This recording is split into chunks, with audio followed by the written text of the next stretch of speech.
Hey, how are y'all? Welcome back to the channel. I'm just going to do a little bit of a project update video on the Vega here because I'm really bad at filming all the odd jobs we've done, but I'm really good at filming parts of them. So I'm just going to do a big all-encompassing update and enter in the footage that I do have for each thing that we've done. So I've got everything listed out and we'll go through all the stuff we've done since the initial kind of walkthrough video, okay? So kind of the way we've been going about this has been going through piece by piece and fixing what's an immediate kind of project halting issue. So one by one, whatever's kind of right in our way at the moment is what we're fixing. So the first thing that was a major issue was fitment for me, because I'm obviously a big dude. I'm 6'3" and pretty husky, and these cars are not big at all. So the first thing we had to do was make seat brackets, and I have some footage in here that I'll put in of what we did and how we kind of sorted that out. But that was the first thing that we had to handle, and that's sorted out now. So I've got the driver's side seat taken out of the Vega. Got the tracks taken off right here, and I'm about to go and try to make some homemade angle iron brackets to direct it, or bolt it directly to the floor so I can get a better headroom. Alright, so we've got one seat bracket bolted to the seat. I've got a channel carved out there so it'll fit around the seat.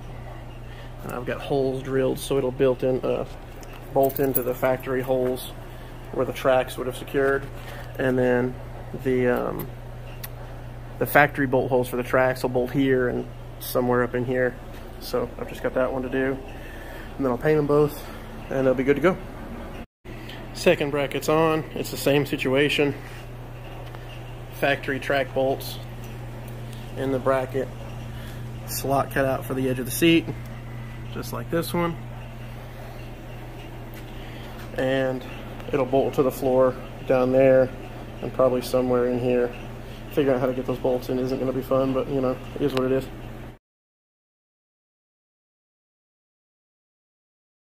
The second issue was that it died when it got hot. When you drive it around, it would get up to operating temperature, and then the car would just die. Like it lost spark, it didn't have ignition, it wouldn't start back up. In the middle of the road, it would just die. So that was an ignition control module, and that's just in the distributor. It's just a little piece that we changed out. And I don't think the factory one was bad. The one that was still in there was actually the original factory GM ignition control module, but it was partially unplugged. I think that was the problem, but we just went ahead and replaced it, and I kept the factory one because I know that's better than anything new that I'll ever buy today. But that's fixed, and then we moved on to the next issue. The next issue is going to be getting the car home. It was stored about 45 minutes from me with some family. They had an enclosed shop space that I was keeping it at with all my tools that I would go to and work on it every once in a while, but it just got to be too much trouble between work and life and all that stuff to go out there and work on it and make the trip and all that stuff and not have any of my tools with me where I do live. So me and my dad went out to drive it home, and that was a nightmare. The rear brakes locked up. That was the next kind of movement issue after the ignition control module, was that it would lock up when you would use the brakes. I mean, solid. You couldn't push it with another car. You couldn't pull it. It would just lock up completely solid. So a 45-minute drive home when the brakes are locking up was an ordeal. I'll put in a picture here of us stuck at a gas station because the brakes locked up and all that stuff, and that'll kind of segue us into our next issue.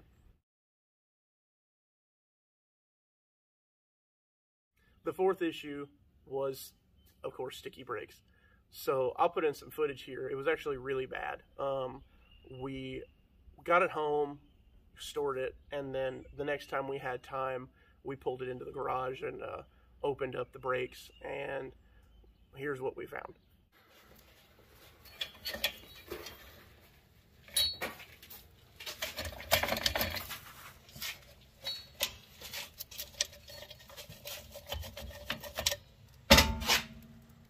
What you see there is that the brakes, the drum brakes on the, what is that?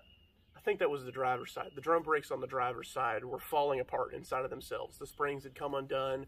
all the hardware was wallered out, all the springs were worn out, and nothing was holding any tension. It was all completely loose on that side, and we had to violently take the drums off because everything was so stuck. And that was what we assumed was the main issue for them sticking, and that'll segue us into our next issue. The next issue was more brakes. It just kept happening. Things kept failing, so we rebuilt the drums and put in new wheel cylinders and all that stuff, and in the process of that we of course twisted off the old lines, so we had to bend up new nickel copper lines for the rear and put a new soft hose in, and in the process of doing that we stripped out the new soft hose, so we had to buy 2 new hoses for the rear and redo the driver's side hard line twice because we stripped it, and then when we went to bleed them, we still couldn't build pressure. So it turned out to be a leaky master cylinder. It was leaking from the rear seal through the firewall, and we had to order one of those and put in a new master. And then the new master didn't have the same fitting threads as the old one. So I went to like 4 different local parts stores and hardware stores and all that stuff and just could not find the right flare nuts. I think they ended up being a 1/2 by 20 or something, and nobody had them. So I ended up having to order them online, and the whole project was just halted and parked because I was waiting on $2 flare nuts to come in the mail. So brakes were a big holdup, and that was a big part of the problem, but they're buttoned up now and the brakes are all sorted out. The 6th issue was hard starting. I'll put in a video right here of how hard it was to start.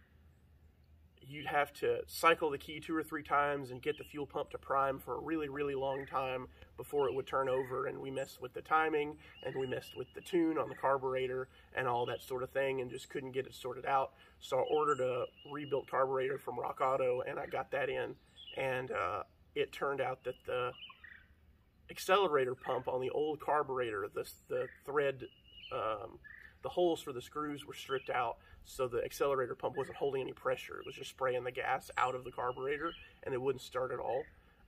And not only that, but me and my older sibling rebuilt that first carburetor before we replaced it, and it didn't solve the problem. And it was full of some sort of white gasket sealer or rubber material. I don't know what the previous owners did, but they dumped something down it that we did our best to scrape out, but I'm sure there were blocked passages and idle circuits and all that sort of stuff. So that carburetor was just garbage, and replacing it fixed the problem because it lights right off now. The next issue is the gas tank. It runs off of a fuel cell right now that isn't vented. It's in the back hatch of the car, and there's no gas gauge. It's not vented, so it stinks up the car pretty bad. And you can't tell, of course, how much gas you have unless you open it up and look at it. So that's just inconvenient all around. We still had the factory tank that the previous owners had taken out and treated, but they let it rust again. They just set it out and never reinstalled it. So me and my dad went in and we filled it with CLR and vinegar and all kinds of stuff and got the rust out. I'll show you some progress pictures and videos of that.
and then we sealed it with red coat.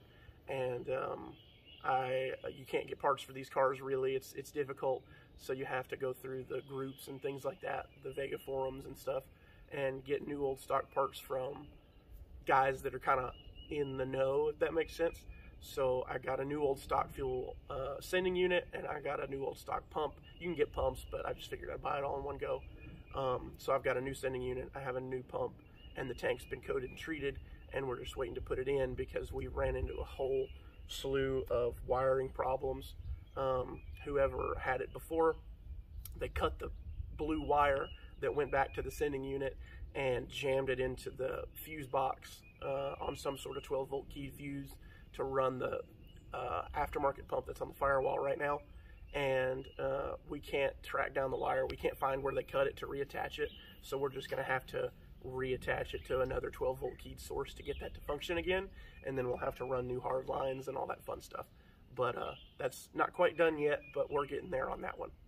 And then we have all the miscellaneous kind of odd jobs we've done that weren't quite as imperative as some of the stuff that was keeping it from moving or keeping it from running. We did shocks all around. I think it still needs springs, but we'll get into what it needs another time. We did shocks. We did a key cylinder and struts for the hatch because it didn't have either. So that all works great now.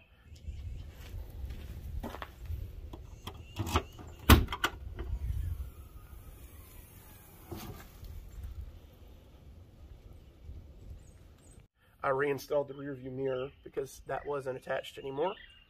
I kind of, well, it's tarnished again now, but a handful of months ago I went through and used some Brillo pads, some SOS pads on all the stainless or chrome, and got it all shined back up, so that was looking fresh.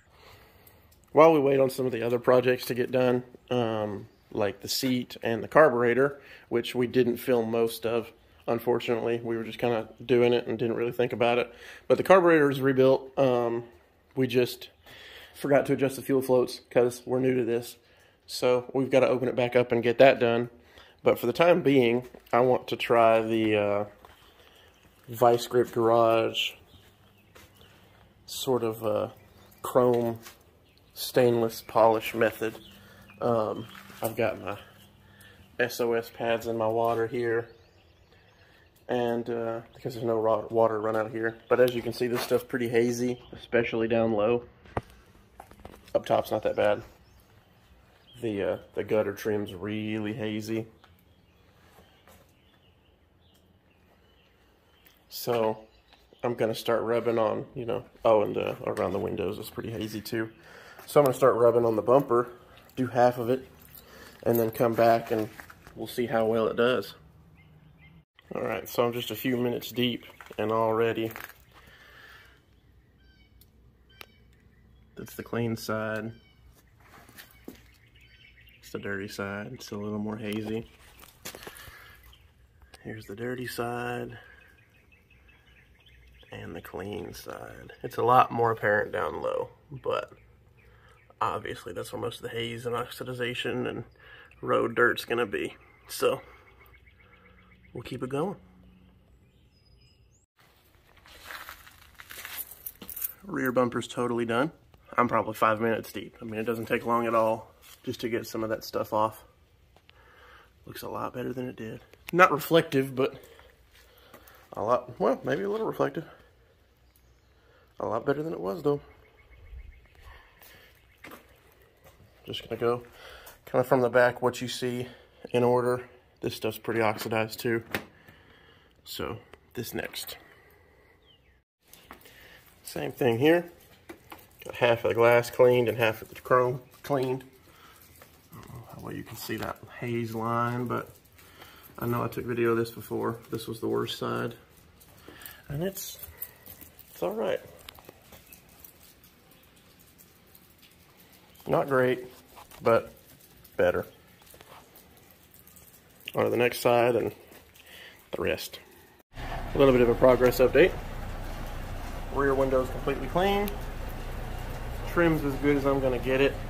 Like I said, it's all still pretty hazy and old, so it's not gonna be a mirror, but it's something. Gutter trim did not clean up that grate. It was probably the worst piece on the car, and it's hazy, super hazy. What I've heard from the Vega groups and such basically say that the passenger side that I'm missing is impossible to find, so I might as well just take this one off and run without them, which is probably what I'll do. But these are done.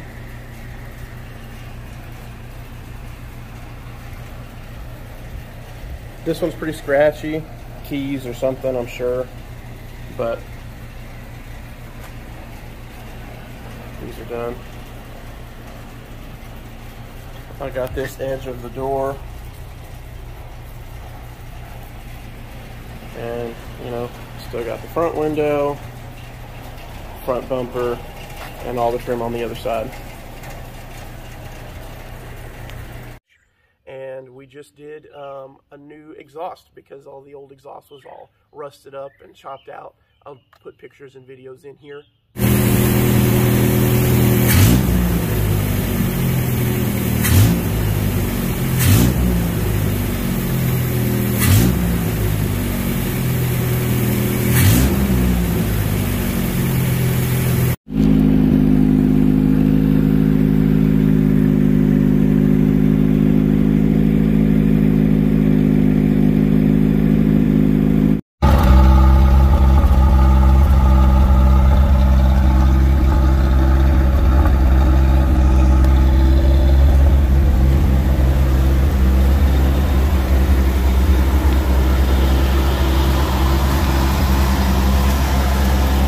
Sounds a lot better now, and of course it's going to perform better because it's not all open and not doing what it needs to do.